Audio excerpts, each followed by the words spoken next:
It's been a long time. And just the Strange Fruit project. Now it's been longer than that. It's been like total years. But I mean, you know, just for our consistency with our grind and with our consistency with the music, we can kind of start seeing everything kind of blossom now as far as us reaching that mainstream audience. And like, you know, we just had some songs on CSI Las Vegas and just shot the video for our next single with Erykah Badu. So it's like a lot of things that's coming into play from, you know, kind of the payoff from the grind. Yeah. Hustle does pay off. For those of you out there who thinks that hard work doesn't pay off, and then the man who's working hard every day always ends up on the bottom, it's not true.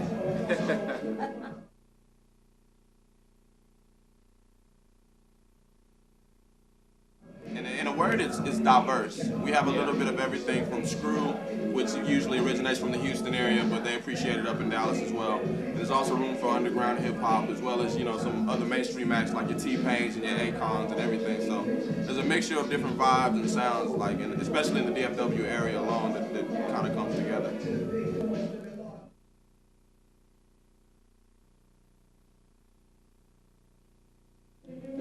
Me personally, I have to say it starts with the corporate, because they're the ones that's actually feeding the music or feeding the material to the consumers. So, you know, like with the music program, the radio programmers and video, you know what I'm saying, people are being force-fed. They're being force-fed. Exactly. Stuff, and then, you know, if you eat something long enough, after a while, you don't necessarily like it, but you begin to be able to tolerate it. Exactly. So, and the people do have a voice to an extent, so you got to put, you know, the people to blame to an extent, because if everybody does cry out, then they can make a difference, which is what we're starting to see maybe now with everything going on, the controversy like on Oprah and all of that other stuff. So, it's a little bit column A, a little bit column B. You know, you can't just put it on one side or the other. So yeah, it's more than this. It's many different factors. Yeah, a lot of factors that play a part in it. So what can the consumer do? Stop buying it. and you know, I mean, just not necessarily just stop buying it, but at the same time, ask for balance. You know, instead of, you know, and you can boycott, I guess, in a sense, if that's what you need to do, radio or whatever, just to get the point across that you don't. You know what I'm saying? Right. We have to do, like, you know, like basically a sit-in, but you know what I'm saying, a tune-out for radio, you know what I'm saying, video, whatever, just so they get the point across. If they lose viewers and you lose listeners, then they're gonna finally listen and start giving people what they want. And in a sense, the industry is kind of changing also. Yeah. You can kind of see it, the whole climate of the music industry. The whole format has changed since, changed. you know, from the last 5 years. You know, it's a drastic change. So. And it's not just the hip-hop genre that's suffering too as well, just so we can just put that in.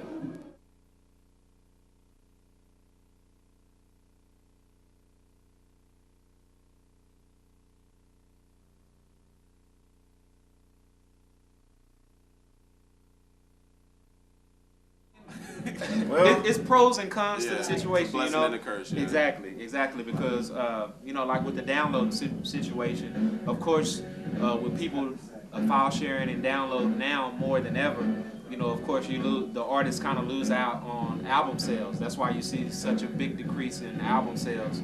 But at the same time, an artist really doesn't make money off an album, so the more people that download it, that's just building your brand up, building your worth up. So, you know, when you're able to do shows and tours, then you'll have more worth or more value to you. Basically, like, so it's like pros and cons. Yeah, through downloading, you get more listeners. Exactly, that's true. I think one thing it does is it makes the album less valuable. You know. It makes it disposable. Yeah, more disposable. I mean, it's like you get it free, so it's like you don't appreciate it as much. I remember, you know, when I was buying albums, I used to have to work for that, spend a little money to appreciate buy it, the read tape. line of arts and all that. I mean, it was like, ooh, I got it. You know, they get it off the internet for free. It's like, okay, I got it. You don't have you don't have the artwork, you don't have the theme, you know, the layout laid out and the credits, and you know, we was in all of that. So, you know, and like you were saying, like with your original question, I do feel that the quality of the music has a part of that too, because you know, I mean, the quality of the music is so watered down. Yeah, it's so watered down now. It's like, why pay my money for you know, to get 2 songs off an album? People aren't putting out two like full albums worth of solid music. Exactly. And it's like, it's almost because they feel like I don't know if it's because they feel like they have to sell out to whatever the industry and everything is doing, or whatever it is. But for whatever reason, they're trying to go out and put out like hit songs for whatever the fad is at the time, whether it's snap music, funk music, pop music. The rest of the album is garbage. It has no substance, nothing to grow from. 6 months later, they're putting out pretty much the same album and trying to get paid off of it again. You know what I'm saying? Well, People get tired of it. Yeah. Exactly. And 9 times out of 10, they're just downloading it to be in the know, or just so they can say that they have it or they've heard it. You know, it's not anything that they necessarily really like. It's just because everybody else is listening to it and they like it. So they know, okay, to quote unquote get it popping, let me go ahead and download it just so I can say, you know, I got that too. We're in a society where you get criticized for being an individual. So, and because of that, people are scared to be open. But I know, like, when I was in school and stuff, I used to like stuff like Alanis Morissette and just different weird stuff. To everybody else, that was crazy, but to me, it was just good music. So, yeah.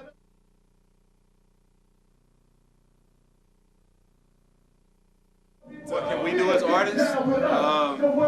Basically what we're doing. Yeah. It's basically, as long as we can keep putting out what we try to focus on, we put our music is making good music with substance, consistent music, something that everybody can enjoy. We're not trying to, you know what I'm saying, be put in a box or categorized, you know what I'm saying? We try to make music for everybody, every social class, every race, every walk of life. That's what we try to do, good music for the soul. So it's more of a slow burn, but it's more longevity in it. You know what I'm saying? It's not like, okay, Strange Fruit is here, okay, you got 1 million sales now, okay, yeah, tomorrow or the next album, you know, nobody knows about it. So it's like a slow burn, but like we have true, consistent, you know, fans, you know, and it's steady growing. So we will take that any day over the.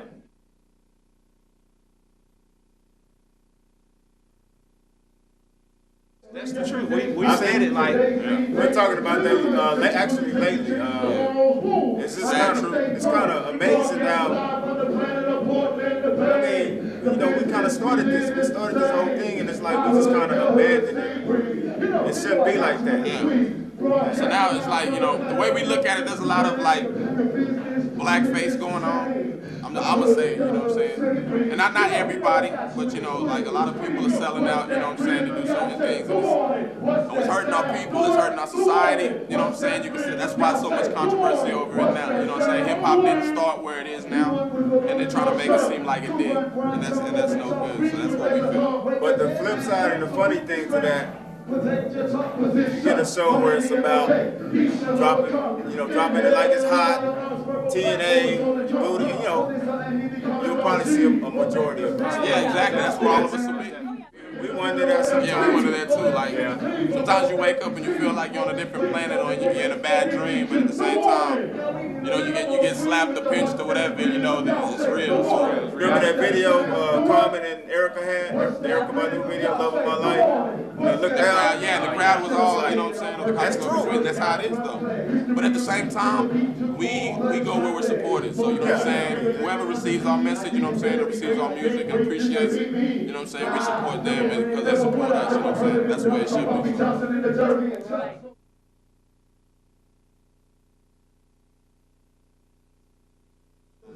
Man, just thank everybody out there that's been supporting the Strange Fruit Project. If you've never heard of us, go Google Strange Fruit Project. It'll show you have quite a bit to research. Thank you for giving us the interview. Yeah, thank you. Yeah, appreciate Thank y'all for tuning in and checking, you know what I'm saying? MySpace.com/Strange Fruit Project. Looking out for the Get Live video featuring Erykah Badu and Strange Fruit Project. Check out the Lost Documents. It should be on iTunes soon.